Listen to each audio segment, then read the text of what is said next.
It's Tuesday, July 11, 2017. I'm Dale Jackson. Our panelists today, James Lomax, a commercial real estate broker, Shannon Reeves, former RNC senior advisor and assistant professor of political science at Alabama A&M.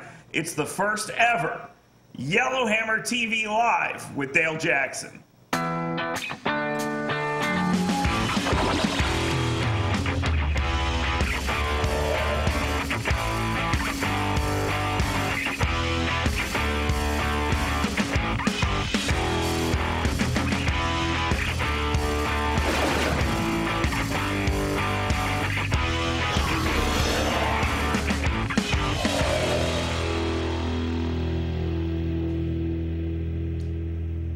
Welcome to the program. We have a ton to discuss today, but before we get started, let me give a couple thank yous. Thank you to Jamie and Gloria Cooper. Thank you very much to the Yellowhammer team, and thank you to all of you out there watching the program. On this show, we are going to discuss a lot of issues. We're going to do them very quickly, and you are going to get a diversity of opinions. It's not always going to be nice, but it's always going to be real. That's what we plan to do here on this program. So let's go ahead and get right to it. In the state of Alabama, there's a lot to discuss. The big news, though, happening in politics is pretty simple. We've got a three-way race, which we're going to discuss in depth.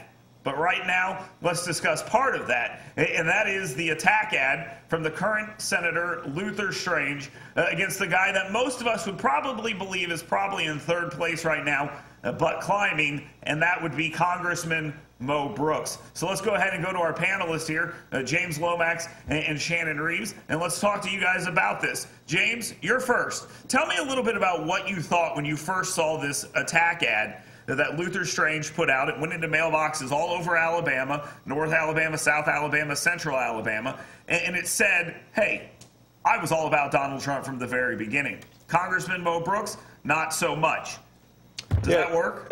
Dale, first off, thanks for having us. Yeah. But second off, you know, obviously in politics there's a lot of ads that aren't necessarily true. However, in this case, obviously the attack that he made on Mo, while it may seem like it's an unfair attack, is an attack that anybody can make right now. Not only was Mo Brooks necessarily not in Donald Trump's corner, but he was very much so against him in the primaries. So may that come back to hurt him? I don't think so. Maybe not. I think this is an ad that is not going to land necessarily, but is it a reasonable attack? Yeah. And if this is all he has on him, that says quite a lot. Okay. It begs the question here, at least to me, is what happens when you're behind in a race and you've got a month and some change to go. You're the incumbent. You should be at least the front runner. Shannon Reeves, is this desperation on Luther Strange's part? Well, any politician that runs any types of television ads or advertising, if they have any consultant that's running their campaign worth any salt, have already tested. You've already polled. You've already tested where are the weaknesses for the other candidates that are running against you. So when ads are dropped, they have to have some sense of data that says this is going to be effective because they're looking to target a specific audience to try to make some gains in that area. Congressman Brooks has been he's been on the ground. He's been at forum after forum. He goes back and forth. We've yet to see Senator Strange actually come out and participate in these forums. So when you have one guy who's on the ground doing retail politics, trying to meet with the voters, you know, you have an incumbent or someone who's sitting in the seat now who's operating from a different position. They're trying to actually hold the line and to try to keep an arm's length distance. So now we're seeing attack ads coming out of the Strange campaign. And this isn't like a PAC. This is the actual campaign. On these flyers, it says, Luther Strange, I approve this message. I mean, that's the message here. He has started to come out into some forums. He has actually come to some now, but he was missing at a lot of them. He's still not doing all of them, but he's out there. He's losing straw polls. I mean, this is happening. This is not a great thing for an incumbent to be seen right now. We'll discuss a little bit more into this. James, he's behind in this race. He's probably got a lot of name recognition. Congressman Mo Brooks does not have a ton of name recognition outside of Coleman and above in the state of Alabama. Is it possible something like this could actually help him? Well, I think it's obvious that Mo Brooks has Luther Strange rattled at this point. Now, Luther Strange does have the money, so a lot of money is going to come into play, and that's why we're seeing the ads this early. It is pretty early to be doing attack ads in a race like this with such a short span. However, obviously Mo Brooks has done something to rattle Luther's cage, so it was an attack on Roy Moore, who arguably is second, if not first, in most of the polls. So I think that Luther Strange is kind of throwing some shots and seeing if anything lands. All right, we'll come back and we'll discuss more of this in the second segment. Let's move on to topic number 2. Topic number 2 here is pretty simple, dreamers. Now, I spoke to the White House press briefing and spoke to Sean Spicer many months ago and asked about dreamers, DACA and DAPA, their parents, etc. And one of the questions was, why is this thing still going on? Well, here in the state of Alabama, we have a story. And the story basically goes like this. A young man was a dreamer. He applied for this under the Obama administration. He received it for 2 years, and he was reaffirmed. But then he got picked up. And the way the media was originally spinning this is he was picked up for having an open beer bottle. Turns out later on, he was also picked up in the past for trafficking methamphetamines. Shannon Reeves, you've worked at the RNC. The DACA program isn't something the RNC wanted or Republicans wanted, but they all seem kind of reticent to roll this thing back. This isn't the guy you're talking about when we're saying, hey, dreamers, people who were brought here when they were 2, we can't throw them out of the country. This is a meth dealer. Is he a good poster boy for something like this? Well, first of all, the program is flawed in itself. I mean, our immigration system, the program is flawed as it stands. The bigger issue is, I mean, this guy's done. I mean, when you're trafficking drugs, I don't care what the situation might be, this is where we have a problem. For people who come here and who are trying to use the immigration system properly, even for those that came here as children who are not responsible for how they got here, but if wasn't doing well, they've gotten a public education provided by the American taxpayers, they're in a different scenario. This guy has violated the law, and I'm sorry, he's done. Okay, James, let's talk about this for a second. Let's talk about the policy itself. Donald Trump could have rolled this thing back on day 1. He chose to end the program for the parents that hadn't actually started.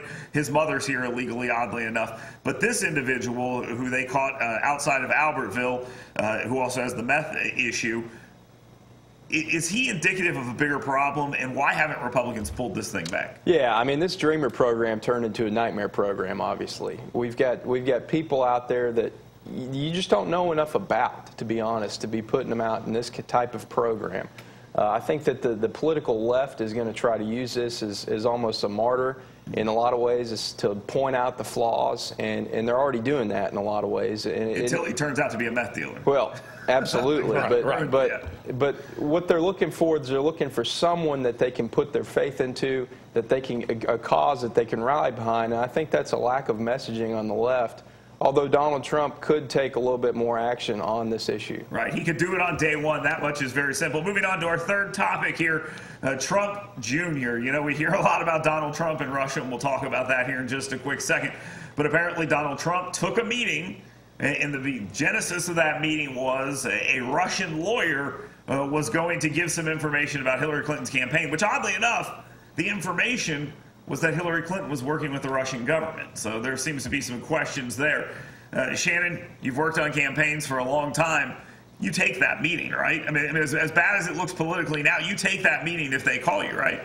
Here's the challenge. When you are in the heat of battle and there's so much media going back and forth, it's very tempting to take a meeting because or you send an operative to have a meeting because you're trying to find some opposition research on the other side, if in fact that's what transpired. The problem is you have to have, Donald Trump ran a campaign of non-politicians who don't participate particularly in the theater of politics, right? He has his own brand of politics. He didn't use the traditional consultants that give certain advice or traditional lawyers to the campaign. I couldn't see a Jeb Bush taking this type of a meeting. Okay. James, my question to you here is pretty simple. Does a Russian equal the Russians? And this is one guy or one woman who is an attorney, a model, etc. They do a meeting. Does that mean working with the Russian government? Every Russian is the Russians? I don't necessarily think it's collusion. I do think it was incredibly amateur to take that type of meeting. It shows a lack of forethought, a lack of knowing what's going on around you. And like Shannon said, it's something that any other responsible campaign just would not have done. Now, the deeper question here, though, is there some sort of tie here?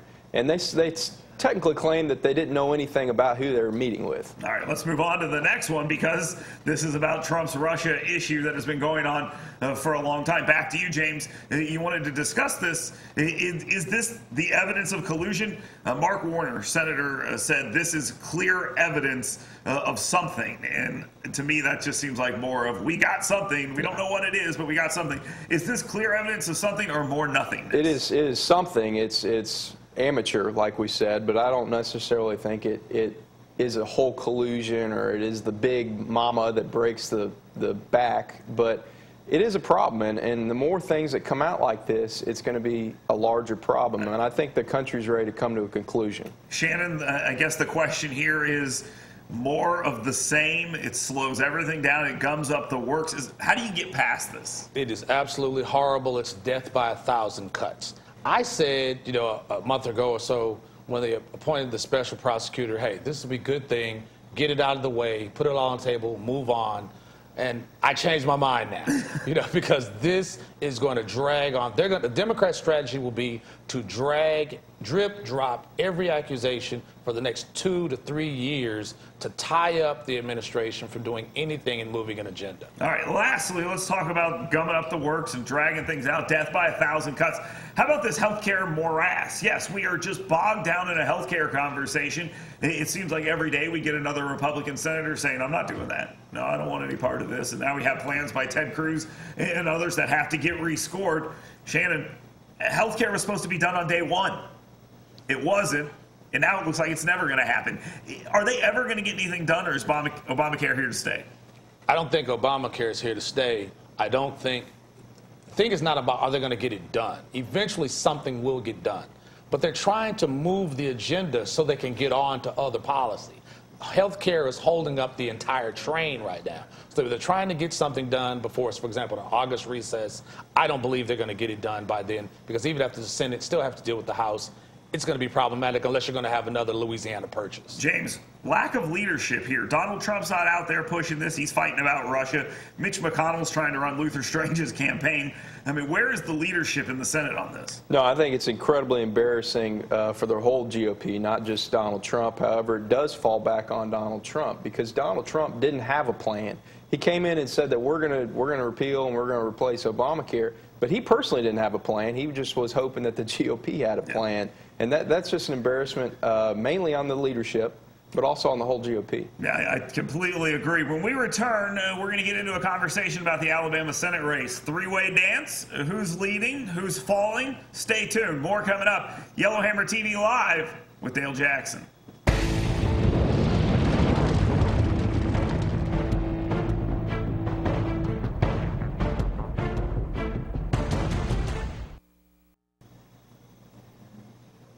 Welcome back to Yellowhammer TV Live with Dale Jackson. Our guests today, Shannon Reeves and James Lomax. We're going to discuss this Senate race that's taking place in the state of Alabama. We already talked about the attack ad, guys, but I want to discuss this whole thing. We've got a pretty big field. It's going to be hard to talk about all of them. I doubt all three of us can even rattle off all of their names. Is this a three-way race? I mean, is it truly the incumbent Luther Strange, who's never won the seat? He was appointed, Judge Roy Moore, and Congressman Mo Brooks. Is it truly a three-man race, or does Randy Brinson and Tripp Pittman, do they sneak in here, or is it just these three guys? James? I think it truly is a three-way race. I think guys like Tripp Pittman are going to have a tough time getting any kind of traction. Randy Brinson, you know, they have a little bit of a following, but it's still going to be hard to take off, and maybe they're angling for maybe a future governor's race or something of that nature. I do think out of the top three that they're all rather competitive. I think that Roy Moore, just based on history, may cap out. So it may actually be a two-way race, whoever can get to the runoff against Roy Moore, and then they're usually going to be a kind of a guaranteed. So I think it is Mo Brooks versus Luther Strange in a lot of ways. Shannon, we talked about the attack ad and the reason for the attack ad. You are attacking Mo Brooks, I'm guessing, to try to keep him out of that runoff that is going to take place. Everyone is within 20 and 30 points, and I've heard it both ways. Moore, Strange, Brooks. Moore, Brooks, Strange. Strange, Moore, Brooks. So there's multiple different ways. The attacks are happening between Strange towards Brooks right now. What does that tell us? Well, I'm going to surprise you. All right. I'm going to make a prediction. Okay. I'm going to make a prediction that Brooks makes a surge to be in position number 1 with Strange at number 2 in a runoff. I believe Brooks gained a tremendous amount of confidence from the voters by the courage he showed through the shooting that occurred, unfortunately, in Washington, D.C. I believe he's going to make significant gains from that because he got a tremendous amount of exposure and he's on the ground. What we don't know is the internal numbers from each campaign. How many people they have in their organization actually on the ground. Because in a race like this, you're going to win based on your ability to micro-target and get your voters out at the end of the day. We're hearing, James, 30, 20, 20, somewhere in that range. Let's be kind to each and every one of them and say that it's 30, 20, 20. That leads us to believe that there's about 30% running around that hasn't made their decision yet or is undecided at this point or split up between those other numerous candidates. Who does that benefit? Well, I think that's typical. We saw that in the presidential election. But I think a lot of pundits are very quick to write off Luther Strange just because of the nature of his appointment. But let's be honest, the guy's been in Alabama politics for quite a long time. He had done some good before the appointment. He has statewide name recognition, as does Roy Moore. That's going to be hard for Mo Brooks to overcome. But as Shannon said, that this story is going to boost his profile big time. Yeah, I completely agree with that. Now, the real question is what can change in a month and some change? And a lot can change. So, Shannon, you already told us that you think Mo Brooks is going to come and sneak up to 1. James, you want to make a reckless prediction here? I think you end up with Luther Strange and Mo Brooks. I think they edge out Roy Moore. I think Roy Moore is going to cap out, and those undecideds are just not going to go to Roy Moore. Okay, when we discuss this race, and it's going to come up a lot here on this program, these 3 individuals are all that's going to be discussed. How does somebody break into that? Can any of the other candidates rise up, Shannon? Not enough time. Not enough time. It's not enough time and organization. And I'll tell you, the difference between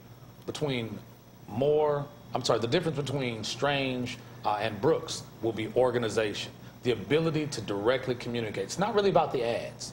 It's really about the ability to directly communicate with a voter and then to turn them out on election day. All right, we got to take a quick break here, but let me ask you just real quick. Have you heard anybody say, wow, that Luther Strange ad's good? James? No, I haven't really polled many people on it, but right. I haven't. I haven't read anywhere where anyone said it was good. Shannon, no? No. But nobody ever does, though. Really. Yeah, nobody says I love attack ads. Yeah, nobody ever, but they're necessary. Dale, it's one ad, there's going to be a lot more. You know, it's funny you say that. You know, it's very entertaining to watch. We don't like attack ads. We don't like attack ads. Attack ads work. Okay, let's just be real about that. One more quick break. When we come back, we'll talk about what the biggest story of the day is. We each got one for you, and then I'll give you a closing argument. Stay tuned. Yellowhammer TV Live with Dale Jackson.